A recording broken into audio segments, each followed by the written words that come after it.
ಇನ್ನು ರಾಜ್ಯ ದೇಶ ವಿದೇಶದ ಕೆಲ ಪ್ರಮುಖ ಸುದ್ದಿ ಕ್ವಿಕ್ ಆಗಿ ನೋಡೋಣ 9 PM ಬಿಗ್ ನ್ಯೂಸ್ನಲ್ಲಿ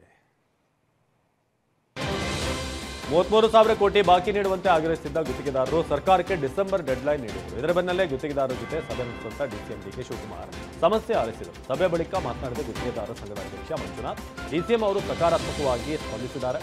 ಡಿಸೆಂಬರ್ನಲ್ಲಿ ಕ್ಲಿಯರ್ ಮಾಡ್ತೇವೆ ಅಂತ ಹೇಳಿದ್ದಾರೆ. ಬಿಲ್ ಕ್ಲಿಯರ್ ಮಾಡದೇ ಇದ್ರೆ ರಾಜ್ಯಪಾಲರು ಮತ್ತು ಹೈಕಮಾಂಡ್ ಮೊರೆ ಹೋಗ್ತೇವೆ ಅಂತ ಮತ್ತೆ ಎಚ್ಚರಿಕೆ ಕೊಟ್ಟರು. ಬಳಿಕ ಮಾತನಾಡಿದ ಡಿಕೆ, ಹೈಕಮಾಂಡ್ ಬೇಕಿದ್ರೆ ಭೇಟಿ ಮಾಡಲಿ, ನಾವು ಆದಷ್ಟು ಕ್ಲಿಯರ್ ಮಾಡಿದ್ದೇವೆ, ಕೇವಲ 200 ಕೋಟಿ ಬಾಕಿ ಇದೆ ಅಂತ ಹೇಳಿದರು.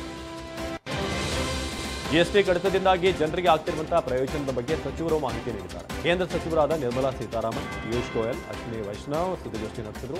ಅಂಗಡಿ ಮಾಲೀಕರ ಜಿಎಸ್ಟಿ ನೋಂದಣಿ ಹೆಚ್ಚಾಗಿದೆ ಅಂತ ನಿರ್ಮಲಾ ಹೇಳಿದರು. ಕಳೆದ ವರ್ಷಕ್ಕೆ ಹೋಲಿಸಿದ್ರೆ ಶೇಕಡ 25 ಎಲೆಕ್ಟ್ರಾನಿಕ್ ವಸ್ತುಗಳ ಮಾರಾಟವಾಗಿದೆ ಅಂತ ಅಶ್ವಿನಿ ವೈಷ್ಣವ್ ಮಾಹಿತಿ ನೀಡಿದರು.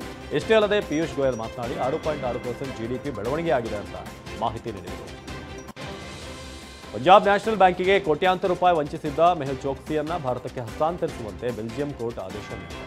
ಭಾರತದ ಮನವಿ ಮೇರೆಗೆ ಬೆಲ್ಜಿಯಂ ಪೊಲೀಸರು ಚೋಕ್ಸಿಯನ್ನ ಬಂಧಿಸಿರುವುದು ಕ್ರಮಬದ್ಧವಾಗಿದೆ ಅಂತ ಕೋರ್ಟ್ ಹೇಳಿದೆ. ಶೀಘ್ರವೇ ಚೋಕ್ಸಿ ಹಸ್ತಾಂತರವಾಗಿದ್ದು ಮುಂಬೈ ಜೈಲಿನಲ್ಲಿ ಇರಿಸಲು ವ್ಯವಸ್ಥೆ ಮಾಡಲಾಗಿದೆ.